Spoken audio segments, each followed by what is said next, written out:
what set this channel apart from other channels is the fact that we are not only going to be looking at the science behind livestock production and management, but we'll also be looking at opportunities along the livestock value chain, in which you can position yourself correctly and harness every opportunity and be able to make millions out of livestock production.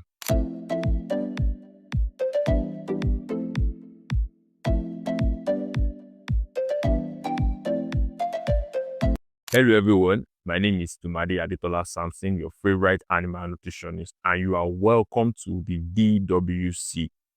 So let's get to it. Why are we particular about broiler production? I have a lot of experience in the broiler chicken production, both professionally and even as a broiler farmer. Yes, I think I've been in the broiler industry for over 10 years now, and I think I'll be able to share one or two things that will help you to start. So, speaking of the broiler industry, what are those things that are peculiar about the broiler industry? Sincerely, if you ask me as a professional, sincerely, I won't even mince words. If you ask me personally, without being biased, what livestock can I recommend directly first to any agricultural enthusiast or any agricultural undergraduate or even any graduate agriculturist? Sincerely, believe you me, I would recommend the broiler. Why? Firstly, broiler is the highest consumed meat type. Broiler chicken, it is the highest consumed meat type, followed by pig.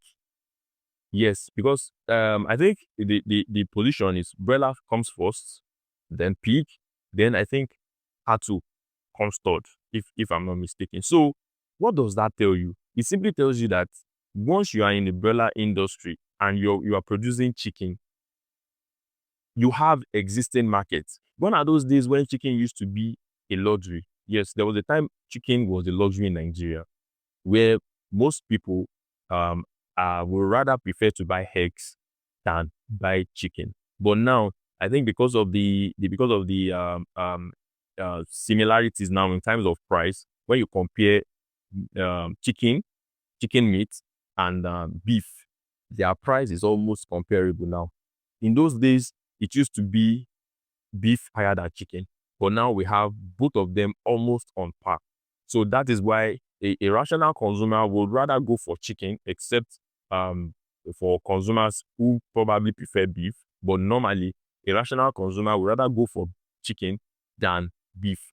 And the reason why the odds is even favoring chicken is also because chicken is a white meat. It's a white meat compared to beef. And a lot of hypertensive and Nigerians may not want to subscribe to beef because it's a red meat and would prefer to go for the white meat, which is the chicken. Although not the entire chicken is usually white. We know we have some part of the chicken that are actually red, but that's not the purpose for this particular video. So the fact that we have existing markets, we have a situation where chicken is the most consumed meat type, then I think that is saying something when it comes to markets. It shows that a very, very reasonable chunk of the population consumes chicken. And I think that is a readily available market for anybody going into broiler chicken production. The second advantage of broiler chicken is that for every batch of chicken that you raise, you are most like, if it is well managed, if you manage your chicken very well, if you manage it the way it should be managed, you are guaranteed of a profit margin of between 15% to 70%. You can imagine. So if you invest, for example, you invest 1 million in broiler chicken production, you are sure that your profit margin would likely be between 120,000 to 700,000. But like, what investment in Nigeria would give you such a chunk of profit? Sincerely, that's why I will always be It's not, if not for the fact that I'm an animal nutritionist. Come on, something that you invest 1 million and in 6 weeks, maximum of 6 weeks. Some don't even raise up to 6 weeks. On my farm, I raise 4 weeks, I raise 5 weeks, and I raise 6 weeks. So it depends on your choice. So when you invest 1 million for 6 weeks, and then you are cashing out at least between 120,000 to 700,000, depending on how you manage it.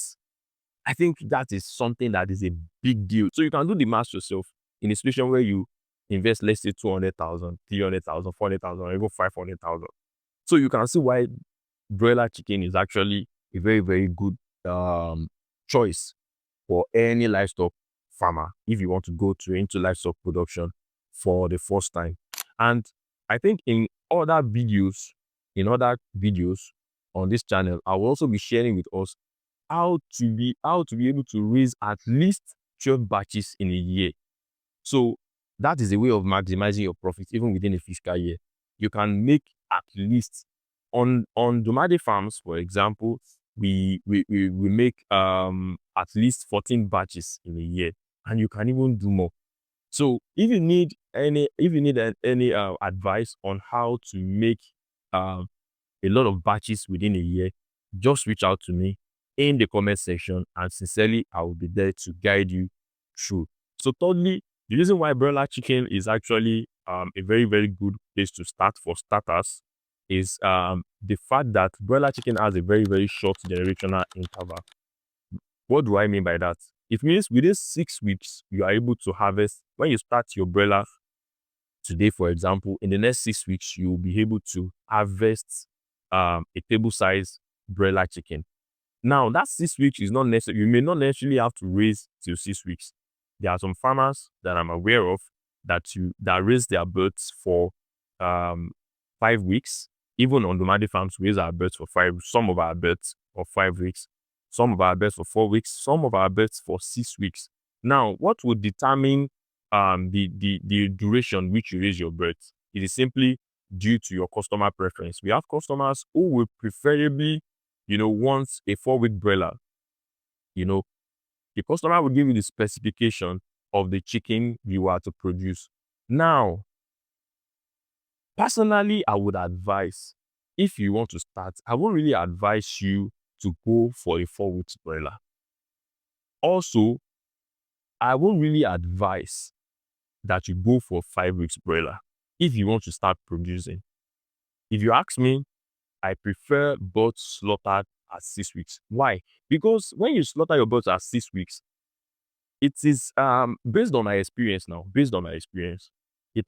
I have discovered that it is between week 4.5 to week 6, that is the 4.5 week and week 6, that the birds begin to lay more muzzles. They begin to lay more meat than the previous weeks.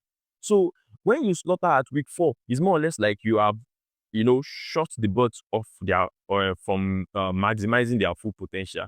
And that is when, for every kilogram of feed you give to them, they tend to convert it more.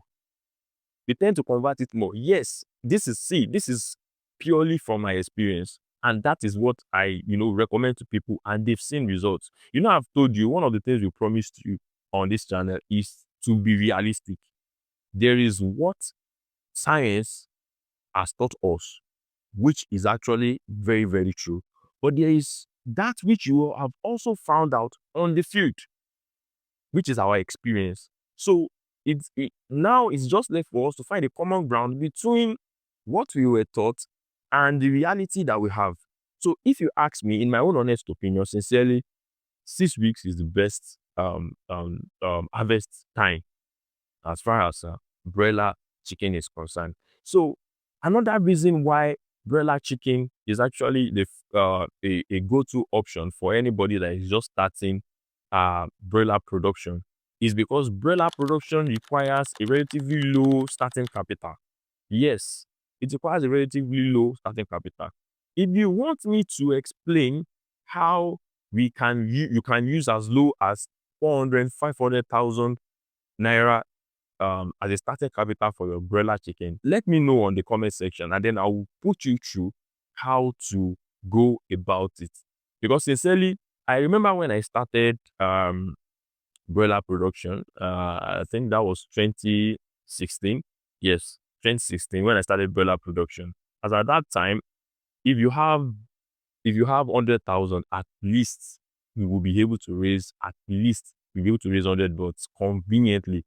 But now we know how the situation of the country is. A lot of things has, changed, and, inflation and all. But then still, that, okay, there is still a level at which we can, augment and, make adjustments.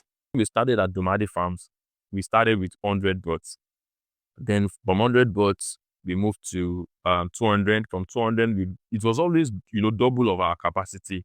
And I would also be teaching you on how to know when to improve your capacity and what should inform your decision on increasing your capacity.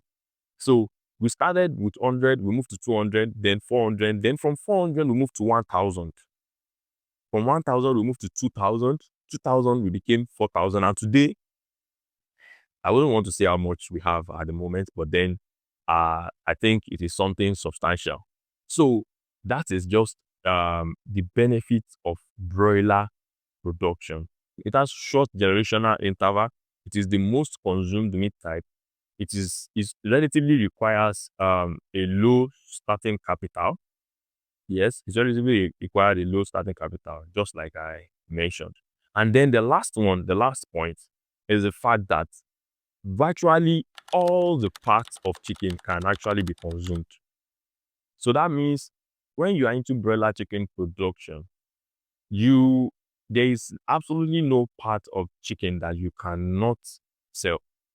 That is, from the head and feet, there's a market for the head and feet. There's a market for the gizzard. There's a market for the intestine. Yes, we have market for the intestine. We have market for liver. We have market for what again? The heart. Yes, we have market for the heart. So the only thing that goes to waste in broiler production is the feather. And there's absolutely nothing we can do. Although we have countries where they make use of feathers and they use it to do products like bed pillow, and other products. But majorly here in Nigeria, we have a market for all the parts of a chicken except the feather. Now you may be wondering, who are those consuming intestine? It is actually not far-fetched. Although we have humans who consume intestine, but your major audience when it comes to the sale of intestine is those that are involved in pig farming and fish farming. So those are your major. If you tell a fish farmer today that probably 100 kg of intestine is available, 200 kg of intestine is available, they will rush it. Or if you tell the fish farmer that 100 kg or whatever quantity you have is available, they will definitely rush it. So, and that's one of the things that make broiler production very, very unique. Now, my next video, I will be giving us, the basic traits, the basic characteristics, what you should bear in mind as someone who wants to go into broiler production. Although those traits and those mindsets are not exclusive, to broiler production alone.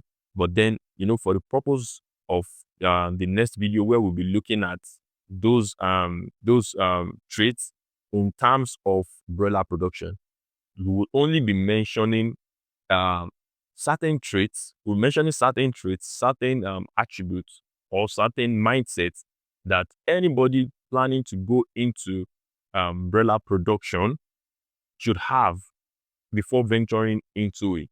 So we'll be discussing exclusively what are those strategies, what are those mindsets that you should have before you go, because it is very, very important. Yes, we can teach you on how to produce your birds. We can teach you on how to manage them effectively. But then it's another thing for you to maintain the right attitude towards the business, because sincerely, it is those attitude that will actually determine how you relate to the business and how far you will go with the business. Trust me, broiler chicken production is one of the best choices in livestock that you can actually go for when it comes to, you know, is generating your profit within a very, very short period of time.